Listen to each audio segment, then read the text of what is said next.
Hello and नमस्कार everyone, मैं doctor महिमा भारत होम्योपैथी से। आज हम बात करेंगे नमक के बारे में कि किडनी पेशेंट कितनी मात्रा में नमक खा सकते हैं और कौन सा नमक किडनी पेशेंट के लिए अच्छा होता है कि कौन सा नमक उनको अवॉइड करना है। तो बात करते हैं कि किडनी पेशेंट को हम क्यों मना करते हैं कि उन्हें कम नमक खाना है और नमक का क्या रोल होता है एक किडनी पेशेंट की बॉडी पर, क्या ऐसे वेरिएशन, क्या ऐसे चेंजेस उनमें नोटिस होते हैं। तो बात करते हैं कि जो बीपी होता है, बीपी हमें मालूम होता है कि हार्ट हमारा कंट्रोल करता है, पर आज मैं आपको बताऊंगी बीपी जो ब्लड प्रेशर है उसको हमारी बॉडी के 3 ऑर्गन कंट्रोल कर रहे होते हैं, किडनी, हमारा हार्ट और हमारा ब्रेन। अब बात करेंगे कि किडनी ब्लड प्रेशर को कैसे कंट्रोल करती है। अब देखिए, किडनी का जो नॉर्मल फंक्शन है वो है कि जो एक्सक्रीशन उसका फंक्शन है, जो कि वेस्ट मटेरियल है उसको बॉडी से बाहर निकालना उसका फंक्शन है। अब अगर किसी की किडनी नॉर्मल फंक्शन नहीं कर रही है तो वो अपना काम अच्छे से नहीं कर पाएगी और नेफ्रॉन्स में अगर डैमेज हुआ है तो ब्लड प्रेशर इंक्रीज़ होने लगेगा।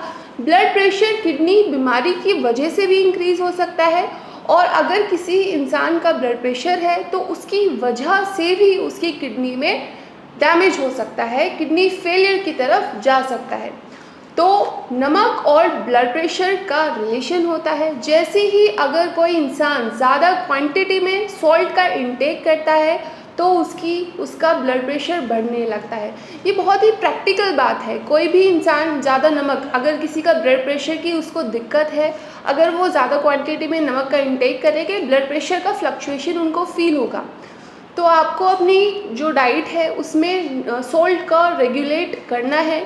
आपको बहुत कम नमक खाना है। सपोज़ आप कुछ भी खाना बना रहे हैं तो उसमें 1 चुटकी नमक डालना है, बाकी जो मसाले हैं वो आप ऐड कर सकते हैं। नमक के साथ आपको मिर्च का भी कंट्रोल करना है। मिर्च बहुत एसिडिक होती है, ये भी आपके ब्लड प्रेशर को इंक्रीज़ करती है और अगर ब्लड प्रेशर इंक्रीज़ होगा तो किडनी पर उसका प्रभाव पड़ेगा। किडनी पर प्रभाव पड़ेगा तो किडनी जो पहले से ही नॉर्मल फंक्शन नहीं कर पा रही है वो इतने प्रेशर को नहीं हैंडल कर पाएगी और वो फेलियर की तरफ जाने लगेगी।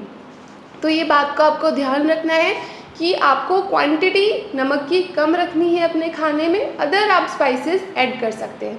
अब बात करते हैं कि कौन सा नमक आपको इस्तेमाल करना चाहिए अपने खाने में, कि अगर आप किडनी फेलियर पेशेंट है, किडनी का कोई भी आपको रोग हुआ है तो वो आपकी किडनी डिजीज़ को मैनेज करें। देखिए, 2 सॉल्ट आते हैं मार्केट में।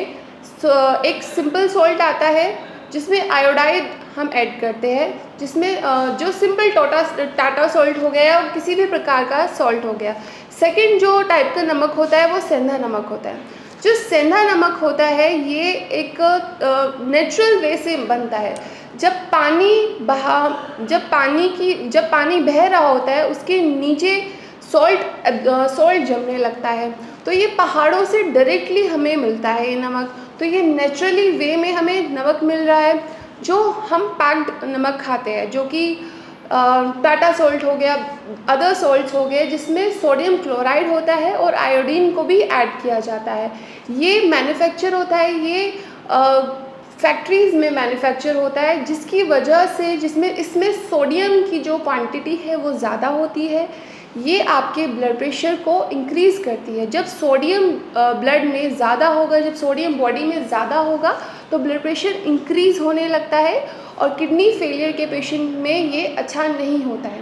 वहीं दूसरा नमक सेंधा नमक का जो सेंधा नमक का जो कंटेंट होता है सोडियम और पोटेशियम होता है। सोडियम ब्लड प्रेशर को इंक्रीज़ करता है, पोटेशियम ब्लड प्रेशर को डिक्रीज़ करता है। इस तरह से सोडियम और पोटेशियम सेंधा नमक में ब्लड प्रेशर को मैनेज कर लेते हैं। पर एक बात ध्यान रखनी है, जो किडनी से सफ़र कर रहे हैं वो पेशेंट, अगर उनका पोटेशियम लेवल भी बढ़ता है तो ये भी उनके लिए हानिकारक होता है।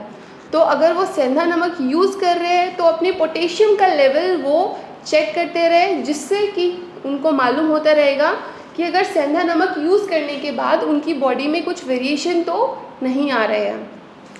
तो किडनी पेशेंट क्या कर सकते हैं, उनके लिए सजेशन है, सपोज़ आपका ब्लड प्रेशर बहुत बढ़ रहा है तो आप सेंधा नमक यूज़ कीजिए।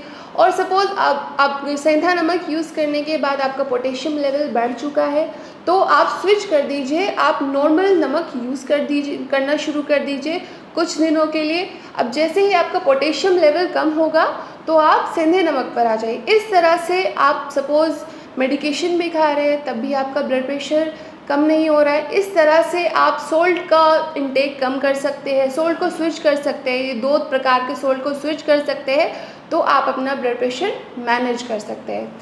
ये कुछ टिप्स है किडनी पेशेंट के लिए सॉल्ट से रिलेटेड कि वो अगर ये अपनी डे टू डे लाइफ में अपनाएंगे तो उनका ब्लड प्रेशर मैनेज होने लगेगा। तो अगर आप किडनी पेशेंट हैं, बहुत दिनों से किडनी की बीमारी से सफ़र कर रहे हैं, कोई इलाज, कोई अच्छा आपको ऑप्शन नहीं मिल पा रहा है या फिर बहुत सारे ट्रीटमेंट करा के आप बहुत हताश हो चुके हैं, तो आप डायरेक्टली आकर मुझसे अपॉइंटमेंट लेकर विज़िट कर सकते हैं, हमसे मिल सकते हैं। अगर आप बहुत दूर से हैं तो आप हमसे हमारे भारत होम्योपैथी मेडिकल टीम की डॉक्टर की टीम से कंसल्ट कर सकते हैं। ऑनलाइन कंसल्टेंसी के थ्रू आप हमारे डॉक्टर्स से बात कर सकते हैं।